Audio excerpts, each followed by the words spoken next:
A paz do Senhor, gente. Dia 296. Vamos ler hoje? Marcos. Aí. Vamos ler Marcos. Capítulo 1, 2 e 3. Para quem não me conhece, eu me chamo Marcos. Meu pai se chamava Marcos. Eu me chamo Marcos por conta dele. Ele se chama Marcos por conta desse Marcos que está aqui. Vamos lá? Marcos capítulo 1. Princípio do Evangelho de Jesus Cristo, o Filho de Deus. Conforme está escrito no profeta Isaías: enviarei à tua frente o mensageiro. Ele preparará o teu caminho. Voz do que clama no deserto: preparem o caminho para o Senhor. Façam veredas retas para ele. Assim surgiu João, batizando no deserto e pregando um batismo de arrependimento para o perdão dos pecados. A ele vinha toda a região da Judeia e todo o povo de Jerusalém. Confessando os seus pecados, eram batizados por ele no Rio Jordão. João vestia roupas feitas de pelos de camelo, usava um cinto de couro e comia gafanhotos e mel silvestre. E esta era a sua mensagem: depois de mim vem alguém mais poderoso do que eu, tanto que não sou digno nem de curvar-me e desamarrar as correias das suas sandálias. Eu os batizo com água, mas ele os batizará com o Espírito Santo.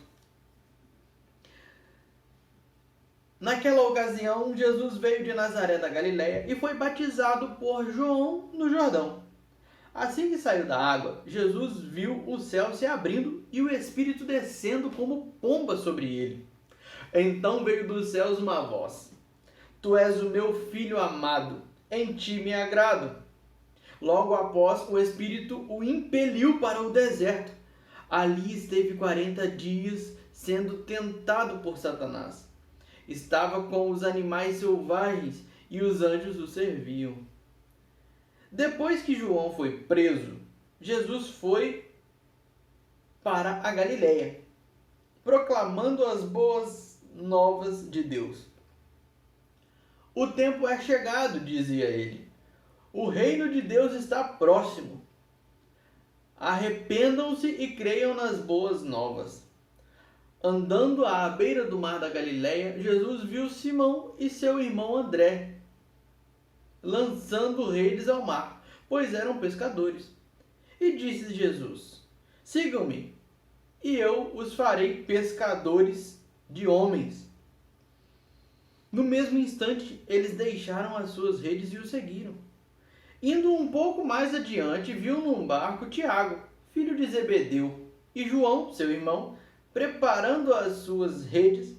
Logo os chamou, e eles o seguiram, deixando seu pai, Zebedeu, com os empregados no barco.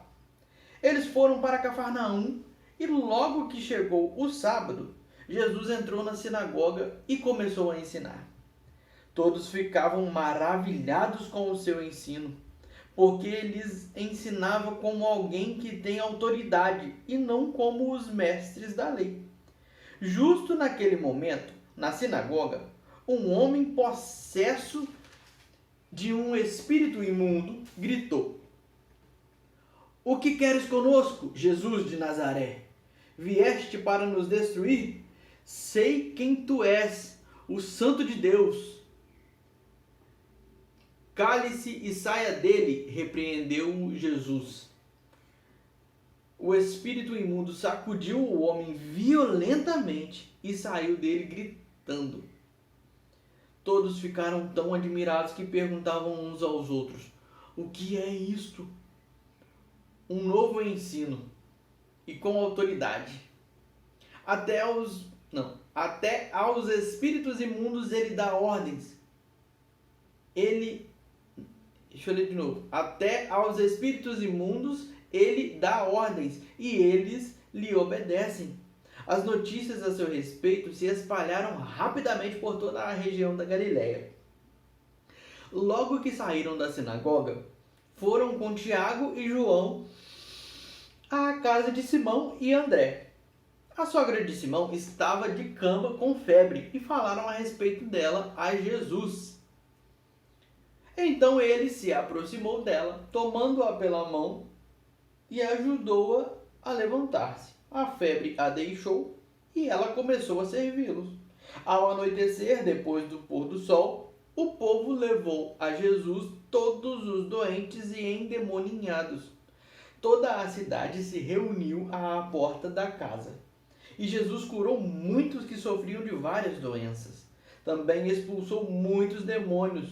Não permitia, porém, que estes falassem, porque sabiam quem ele era.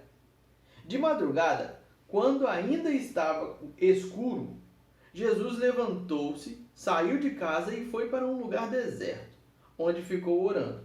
Simão e seus companheiros foram procurá-lo. Ao encontrá-lo, disseram: "Todos estão te procurando." Jesus respondeu: "Vamos para outro lugar, para os povoados vizinhos, para que também lá eu pregue. Foi para isso que eu vim." Então ele percorreu toda a Galileia, pregando nas sinagogas e expulsando os demônios. Um leproso aproximou-se dele e suplicou-lhe de joelhos: "Se quiseres, pode purificar-me." Cheio de compaixão, Jesus estendeu a mão, tocou nele e disse: "Quero, seja purificado." Imediatamente a lepra o deixou e ele foi purificado. Em seguida, Jesus o despediu com uma severa advertência: "Olhe, não conte isso a ninguém, mas vá mostrar-se ao sacerdote e ofereça pela sua purificação os sacrifícios que Moisés ordenou, para que sirva de testemunho." Ele, porém, saiu e começou a tornar público o fato, espalhando a notícia. Por isso, Jesus não podia mais entrar publicamente em nenhuma cidade, mas ficava fora em lugares solitários. Todavia, assim mesmo, vinha a ele gente de todas as partes. Poucos dias depois, tendo Jesus entrado novamente em Cafarnaum, o povo ouviu falar que ele estava em casa. Então muita gente se reuniu ali, de forma que não havia lugar nem junto à porta. E ele lhes pregava a palavra. Vieram alguns homens, trazendo-lhe um paralítico, carregado por 4 deles. Não podendo levá-lo até Jesus, por causa da multidão, removeram parte da cobertura do lugar onde estava e, pela abertura no teto, baixaram a maca em que estava deitado o paralítico. Vendo a fé que eles tinham, Jesus disse ao paralítico: "Filho, os seus pecados estão perdoados." Estavam sentados ali... versículo 6. Estavam sentados ali alguns mestres da lei, raciocinando em seu íntimo: "Por que esse homem fala assim? Está blasfemando. Quem pode perdoar pecados a não ser somente Deus?" Jesus percebeu logo em seu espírito que era isso que eles estavam pensando e lhes disse: "Por que vocês estão remoendo essas coisas em seu coração? Que é mais fácil dizer ao paralítico: os seus pecados estão perdoados, ou levante-se, pegue a sua maca e ande? Mas, para que vocês saibam que o Filho do Homem versículo 10. Mas, para que vocês saibam que o Filho do Homem tem na terra autoridade para perdoar pecados, disse ao paralítico, eu lhe digo, levante-se, pegue a sua maca e vá para casa. Ele se levantou, pegou a maca e saiu à vista de todos, que atônitos glorificaram a Deus, dizendo, nunca vimos nada igual. Jesus saiu outra vez para a beira-mar. É para beira-mar, tá? Não é para a beira-mar. Deixa eu ler de novo isso aqui. Versículo 13. Jesus saiu outra vez para a beira-mar. Uma grande multidão aproximou-se e ele começou a ensiná-los. Passando por ali, viu Levi, filho de Alfeu, sentado na coletoria, e disse-lhe, siga-me. Levi levantou-se e o seguiu. Durante uma refeição na casa de Levi, muitos publicanos e pecadores, pecadores está entre aspas, tá? Vou ler de novo o versículo 15. Durante uma refeição na casa de Levi, muitos publicanos e pecadores estavam comendo com Jesus e seus discípulos, pois havia muitos que o seguiam. Quando os mestres da lei, que eram fariseus, o viram comendo com pecadores e publicanos, perguntaram aos discípulos de Jesus: por que ele come com publicanos e pecadores? Ouvindo isso, Jesus lhes disse: não são os que têm saúde que precisam de médico, mas sim os doentes. Eu não vim para chamar justos, mas pecadores. Os discípulos de João e os fariseus estavam jejuando. Algumas pessoas vieram a Jesus e lhe perguntaram. Deixa eu ler de novo. Algumas pessoas vieram a Jesus e lhe perguntaram: por que os discípulos de João e os dos fariseus jejuam, mas os teus não? Jesus respondeu: como podem os convidados do noivo jejuar enquanto este está com eles? Não podem, enquanto o tem consigo. Mas virão dias quando o noivo lhes será tirado, e nesse tempo jejuarão. Ninguém põe remendo de pano novo em roupa velha, pois o remendo forçará a roupa, tornando pior o rasgo. E ninguém põe vinho novo em vasilha de couro velha. Se o fizer, o vinho rebentará a vasilha, e tanto o vinho quanto a vasilha se estragarão. Ao contrário, põe-se vinho novo em vasilha de couro nova. Certo sábado, Jesus estava passando pelas lavouras de cereal. Enquanto caminhavam, seus discípulos começaram a colher espigas. Os fariseus lhe perguntaram: olha, por que eles estão fazendo o que não é permitido no sábado? Ele respondeu: vocês nunca leram o que fez Davi quando ele e seus companheiros estavam necessitados e com fome? Nos dias do sumo sacerdote Abiatar, Davi entrou na casa de Deus e comeu os pães da presença, que apenas aos sacerdotes era permitido comer, e os deu também aos seus companheiros. Em versículo 27. E então lhes disse: o sábado foi feito por causa do homem, e não o homem por causa do sábado. Assim, pois, o Filho do Homem é Senhor até mesmo no sábado. Noutra ocasião, ele entrou na sinagoga, e estava ali um homem com uma das mãos atrofiada. Alguns deles estavam procurando um motivo para acusar Jesus. Por isso, o observaram atentamente, para ver se ele iria curá-lo no sábado. Jesus disse ao homem da mão atrofiada: levante-se e venha para o meio. Depois Jesus lhes perguntou: o que é permitido fazer no sábado? O bem ou o mal? Salvar a vida ou matar? Mas eles permaneceram em silêncio. Irado, olhou para os que estavam à sua volta e, profundamente entristecido por causa do coração endurecido deles, disse ao homem: estenda a mão. Ele a estendeu e ela foi restaurada. Então versículo 6, de novo. Então os fariseus saíram e começaram a conspirar com os herodianos contra Jesus, sobre como poderiam matá-lo. Jesus retirou-se com os seus discípulos para o mar, e uma grande multidão vinda da Galiléia o seguia. Quando ouviram a respeito de tudo o que ele estava fazendo, muitas pessoas procedentes da Judéia, de Jerusalém, da Idumeia, das regiões do outro lado do Jordão e dos arredores de Tiro e de Sidom, foram atrás dele. Por causa da multidão, ele disse aos discípulos que lhe preparassem um pequeno barco, para evitar que o comprimissem, pois ele havia curado muitos, de modo que os que sofriam de doenças ficavam se empurrando para conseguir tocar nele. Sempre que os espíritos imundos o viam, prostravam-se diante dele e gritavam: tu és o Filho de Deus. Mas ele lhes dava ordens severas para que não dissessem quem ele era. Deixa eu ler de novo. Versículo 12. Mas ele lhes dava ordens severas para que não dissessem quem ele era. Jesus subiu a um monte e chamou a si aqueles que ele quis, os quais vieram para junto dele. Escolheu 12, designando-os apóstolos, para que estivessem com ele.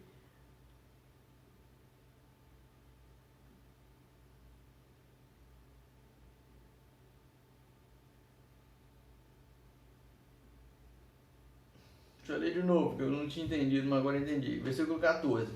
Escolheu 12, designando os apóstolos. Aí tá. De novo. Versículo 14. Escolheu 12, designando os apóstolos, para que estivessem com ele, os enviasse a pregar e tivessem autoridade para expulsar demônios. Estes são os 12 que ele escolheu. Simão, a quem deu o nome de Pedro, Tiago, filho de Zebedeu, e João, seu irmão, aos quais deu o nome de Boanerges, que significa filhos do trovão. André, Filipe, Bartolomeu, Mateus, Tomé, Tiago, filho de Alfeu, Tadeu, Simão, o Zelote, e Judas Iscariotes, que o traiu.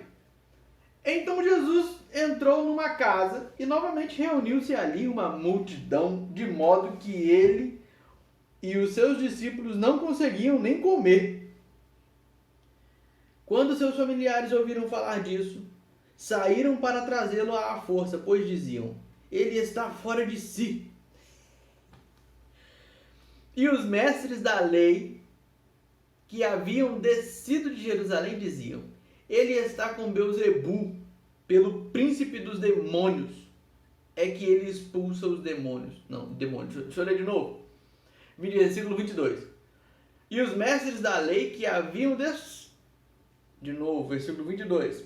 E os mestres da lei que haviam descido de Jerusalém diziam: ele está com Beelzebu, pelo príncipe dos demônios é que ele expulsa demônios.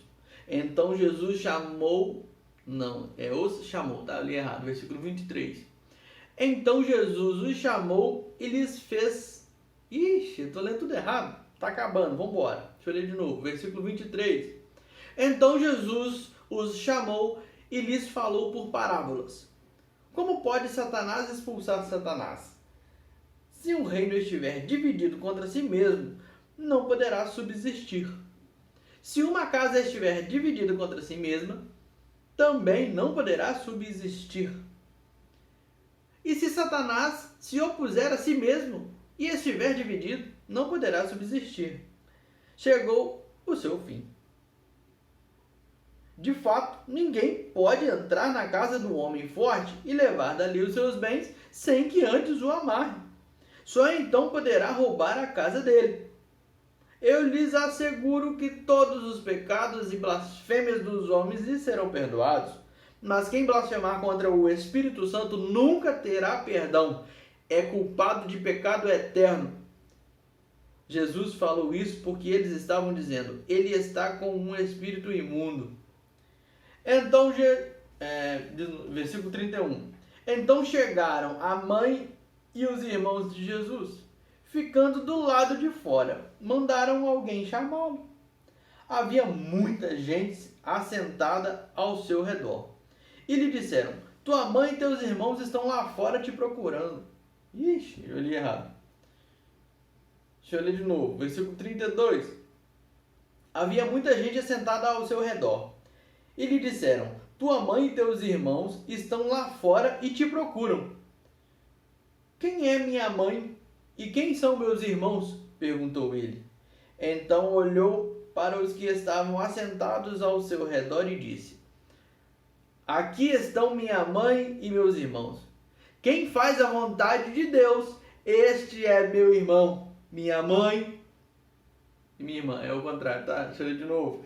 Versículo 35. Quem faz a vontade de Deus, este é meu irmão, minha irmã e minha mãe. Amém? Amém! Somos irmãos de Jesus Cristo se fazemos a vontade de Deus. Pai, Senhor, gente, meus irmãos em Cristo. Ali, ó.